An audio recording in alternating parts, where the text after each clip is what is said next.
What is going on, guys? It is Wrestlelamia here, back with some more news. Join us now as we look at the wildest news stories and rumors you need to know, including a former WWE superstar sentenced to 5 years imprisonment, the WWE Intercontinental Championship match has been finalized for WrestleMania, the Grande Americano video leads to fan backlash, John Cena really couldn't hold it in making his heel promo, what made CM Punk cry, what happened after Raw, Paige teases a WWE return, and much more. Be sure to subscribe and hit that notification bell for daily wrestling videos, and follow us on Facebook for exclusive lists. Also check out our new videos on Wrestlelamia XL. Now let's see the intro and get straight into our first story.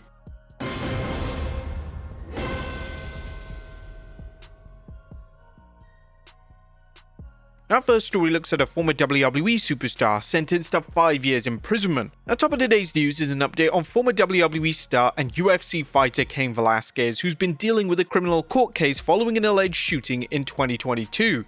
KTVU is reporting former UFC fighter Cain Velasquez was sentenced to a total of 5 years behind bars on attempted murder, assault, and gun charges stemming from a 2022 shooting where he allegedly fired his weapon toward a truck carrying a man accused of molesting his then 4-year-old son. ESPN detailed the events that led to the court case. Velasquez was accused of shooting at a pickup truck carrying Harry Galate, the man accused of molesting his then 4-year-old son at the daycare facility owned by Galate's mother. During an 11-mile car chase on the afternoon of February 28, 2022, Galate was being driven by his stepfather Paul Bender as they traveled from Morgan Hill to San Jose. Velasquez reportedly fired multiple rounds at the vehicle with a .40 caliber handgun, missing his intended target and striking Bender in the arm and torso. Velasquez was arrested without incident following the chase. The case sparked debate, with Cain supporters arguing he did what any father would do. On the other hand, people questioned Cain's actions, chasing down the alleged perpetrator in a high-speed chase and firing into the truck in what they claim was reckless behavior.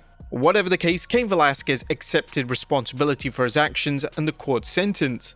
During an appearance on Kyle Kingbury's podcast, Velasquez discussed the actions that led to his arrest. From what I can say as far as myself, the way I handled things was not the way to do it. We can put the law in our own hands. I know what I did, and I know what I did was very dangerous to the other people, you know? Not just people involved, but innocent people. I understand what I did, and I'm willing to do everything I have to do to pay that back. The KTVU report notes that he'll receive a 1,280 days credit for the time he's been detained pending the case's outcome, which means he'll have roughly 2 years or less before he's released. What do you guys think? Is the sentence fair? Let us know in the comments down below. Next up, a WWE Intercontinental Championship match finalized for WrestleMania. Now, who will Intercontinental Champion Bron Breakker face at WrestleMania 41? The show of shows is just less than 4 weeks away, and while no opponent has been officially booked, a new report from Fightful Select states that WWE plans to book a fatal 4-way match involving Bron, Dominic Mysterio, Penta El Zero, and Finn Balor. This makes sense as all three superstars have tried to dethrone Breakker, with Penta's title shot ending in a disqualification following interference from the Judgment Day, but at one point there were rumors of AJ Styles being thrown into the match, but judging from recent developments on Raw, it appears that AJ will battle Logan Paul. Next up, Grande Americano video leads to fan backlash. Raw's latest signing of Grande Americano is definitely causing a buzz amongst the WWE Universe. Whilst the appearance was legendary, and yes, we did neglect to put it in the good yesterday, it appears this hype video may have gotten the mystery luchador off to a bad start. Now, in case you missed yesterday's Raw, Adam Pearce played a hype video promoting the signing of masked man Grande Americano. While Americano's match against Dragon Lee was well praised, the hype video was criticized, both for the apparent use of AI and what some fans thought as disrespectful attitudes expressed during the video. Some fans believe the video was generated by AI, and Cultaholic commented on this and the criticism surrounding it. While not confirmed, the video package appeared to have been produced using generative AI, as it featured many of the trademarks of those videos, including human hands having more than 5 fingers, as can be seen on the right hand side in the image above. This drew criticism on X/Twitter from WWE fans tuning into Monday Night Raw. Now, while AI can be a helpful tool for creators, it's not flawless, which invites discussion why WWE would air something with obvious flaws in it. Well, unless it is part of the storyline. As much as some fans were unhappy with the AI, controversy also arose over the tone of the video, especially for Lucha Libre fans. Ernesto Ancampa of Super Luchas tweeted, translated from Spanish, "This is an insult on many levels, both to Mexican wrestling and to Mexico. They could have left out the Gulf of America part and tried to write the character's name in proper Spanish." Now it's worth noting that the premise of the supposedly new luchador is that El Grande Americo is Chad Gable under a mask. Gable's arrogance as the leader of American Made is well known, so using inflammatory language such as the Gulf of America, a new term used in the United States for the former Gulf of Mexico, fits in with his character. But do you think that the controversy is justified? Let us know in the comments down below. Next up, CM Punk cries tears of joy. CM Punk broke down during an appearance on Stephanie McMahon's new ESPN show Stephanie's Places, where wrestling's billion-dollar princess interviews various superstars. Stephanie posted a preview on X of an upcoming episode featuring CM Punk. In it, wrestling straight-edge superstar talks with McMahon following his loss to Drew McIntyre at SummerSlam. During the conversation, Punk opens up to Stephanie about his state of mind following his WWE return, breaking down in tears and revealing, "Yeah, I'm having a cry right now. I don't give an F. I'm really happy right now." Punk then threw in some kayfabe, comparing his storyline loss to that of the Chicago Cubs, his favorite baseball team's less than stellar record. "Yeah, 100%. Obviously I lost, but my favorite baseball team is called the Lovable Losers for a reason. And I didn't tear anything. If your dreams don't scare the shit out of you, you need bigger dreams." Now the show definitely exposes a more gentler side of Punk, but you guys plan on watching it? Next up, what made John Cena cry?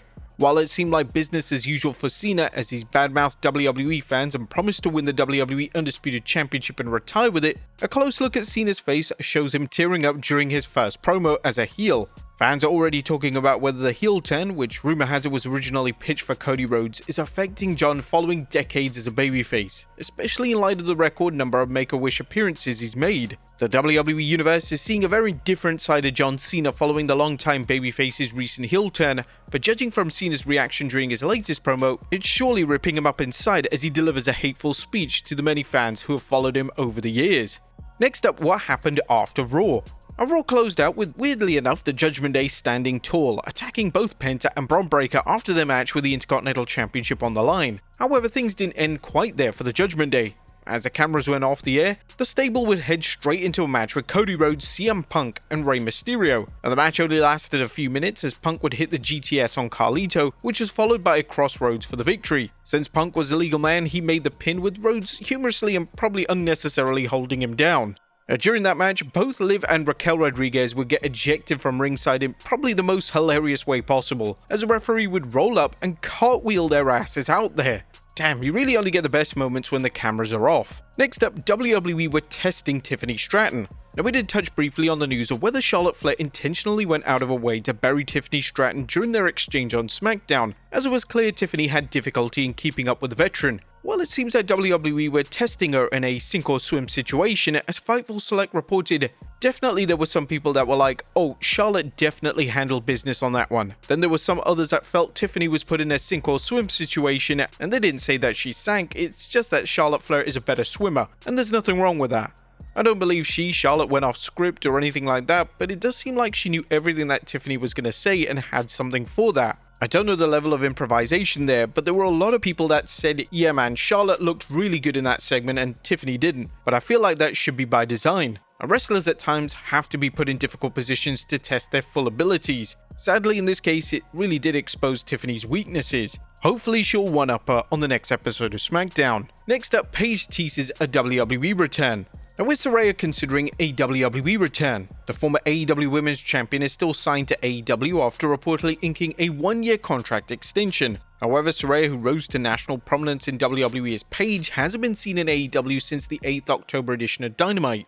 While she said that she's on a leave of absence, that hasn't kept some fans from thinking she's WWE bound. Here's what she said on the Lightweights podcast.